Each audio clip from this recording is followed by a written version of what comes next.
are palate cleansing. Hey everyone, today I wanted to talk to you about the Sony Mobile ES speakers. We got these in a couple of weeks ago, and only recently John and I had a chance to spend a holiday weekend together installing new speakers, amplifiers, and the 9500ES head unit. But today I wanted to talk to you about the speakers. Let me tell you, I am really impressed with them. Names carved in the pavement. When we were falling sweaters, your love is blinded by the press. I have chills right now. I'm really impressed with these speakers. The detail and the imaging and the separation are so impressive that like I had chills listening to that song, and I do this every day. So that doesn't usually happen. I'm really impressed with the liveliness and the accuracy, especially at that price point. My goodness. All right, I'm gonna listen to something else. Very crisp, but still really smooth. This place that feels in that same price point.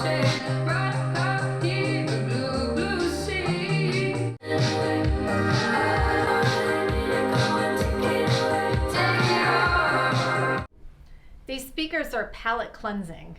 I will say the tweeters are very directional. Depending on where I'm standing, it really affects the performance. They're really good. They'll keep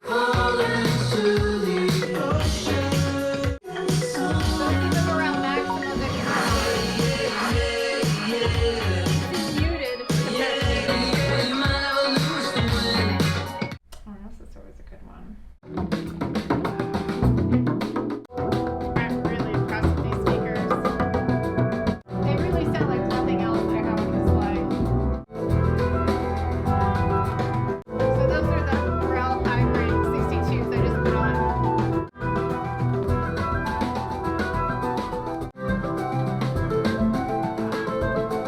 Let's talk about these speakers.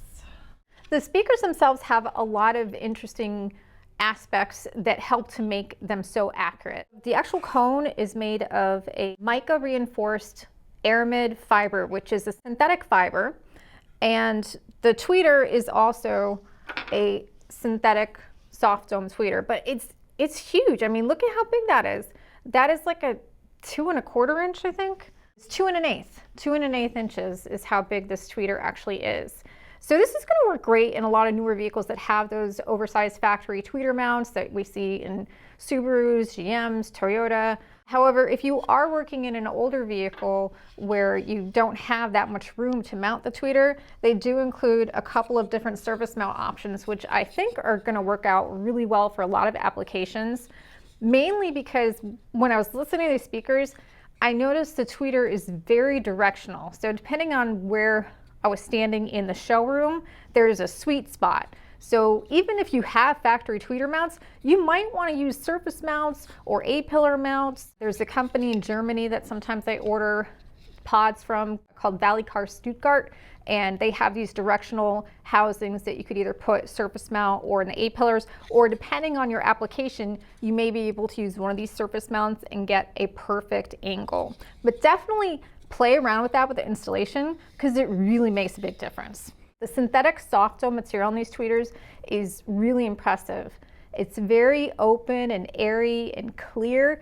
Kind of reminds me a little bit of like a Morel Maximo Ultra tweeter, but I think it's a little bit clearer, a little bit sharper, but not harsh. So if you need that really smooth top end, but you want that detail without the harshness, you're going to be really impressed with these tweeters. Another really cool thing that you may notice about the actual structure of these speakers is they have this 5-beam frame. And this is a composite material, so it's lightweight, but the 5 beams in here help to add strength and rigidity, which is going to improve accuracy and playback. The other really interesting thing that you may notice about the structure is this notched surround. And you're going to find that on the components and the coaxials. I should mention these are available in 6.5-inch component, 2-way as well as 3-way, 6x9 component, and a 6.5-inch coaxial, 6x9 coaxial, and 6x8. The 6.5s are going to be rated at 90 watts RMS, whether you're looking at the component or the coax. The 6x9s are going to be at 110 RMS, and I believe the 6x8s are as well. But this notched surround is also there to improve accuracy. When the cone is moving at high volume, when you're putting a lot of power through them, sometimes there is a warbling effect that can happen at those higher volumes.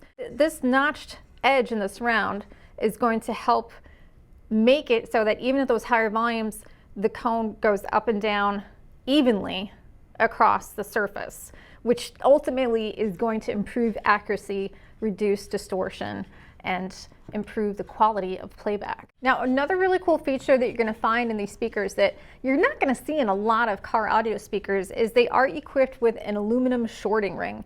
And what that helps to do is reduce distortion that can occur at higher frequencies from magnetic flux. Really cool feature that you normally only see in some very high-end speakers. I believe the Hertz Milli series has that, but I can't think of any of the other brands that I carry that actually include that feature. So kind of a unique feature that Sony is including their engineering and designing of their ES speakers at a price point that we really don't see that. Just another cool thing that they're doing that really helps to improve the accuracy and performance of these speakers. Another really unique feature I noticed about these speakers when we were installing them is that they're biampable.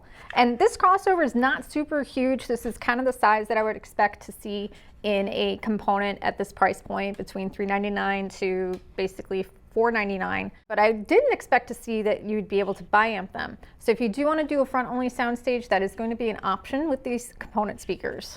The other thing that I like is the size of these. They're not too massive. I think they're reasonable for installation. Some higher end speakers, the crossovers are just like, oh my goodness, where are we going to put these? This is not too big of a crossover, I think, for most installations, most applications. I think you'll find a good spot to hide these. So how do these speakers sound? When I first heard them, the best way I could describe them is they're palate cleansing. They really don't sound like anything else that I have on display. And you can see we have a lot of different offerings here in our showroom. I tried to describe a speaker's tonality in terms of what other speakers are out there that clients might be familiar with. Morel, they're known for their open and airy tweeter. It's very detailed, very delicate, but they tend to be lacking a little bit in the mid-bass section. Alpine R2 series, the coaxial series, they tend to have a little bit heavier mid-range, which a lot of clients like, but they usually have a little bit sharper, brighter tweeter. I'd say these kind of fall in the middle. These have the open and airy tweeter like Morel, a little bit clearer, so a little bit brighter, but it's not harsh. It's still very pleasant to listen to. I was really having a good time listening to all those different tracks. It's kind of like hearing your music again for the first time, because I was picking up on some details and nuances that I don't necessarily hear in my car, in my Jeep, while I'm traveling 50 miles an hour down the road. Some of that detail is actually getting lost, but that's a Jeep thing, so whatever. In the display, I was hearing some details that I was like, oh yeah, you know, I haven't heard that in a while. And imaging, the imaging on these is fantastic. The separation of each instrument and each nuance and symbol, and even just some of the noises in that Daft Punk song that don't always articulate in a particular spot when I'm in the car, I could really kind of pinpoint, you know, in this room where it's coming from, even though I just have the left and right pair of speakers hooked up. So that was really impressive to me, the imaging and the detail. The performance you're getting for the money is really kind of hard to beat. And I'm all about value. I'm always looking at a client's budget and saying, okay, how can we maximize what you've got and give you the best performing system for what you can afford? If you are on a limited budget, but you really appreciate excellent quality, detail, nuance, you maybe want to do a biamp system, you want to do speakers that can handle a good amount of power, 90 watts RMS on the 6.5, 110 on a 6x9, then you really ought to take a listen to these Sony Mobile ES speakers. Check them out in person. It's a listening experience. Thank you so much for watching, everyone. I hope you enjoyed this content. If so, please hit that like and subscribe button for me. I'd really appreciate it. And I'd love to get your feedback. Have you heard these Sony speakers? Do you have them in your own car? Let me know what you guys think in the comments below. We'll see you next time.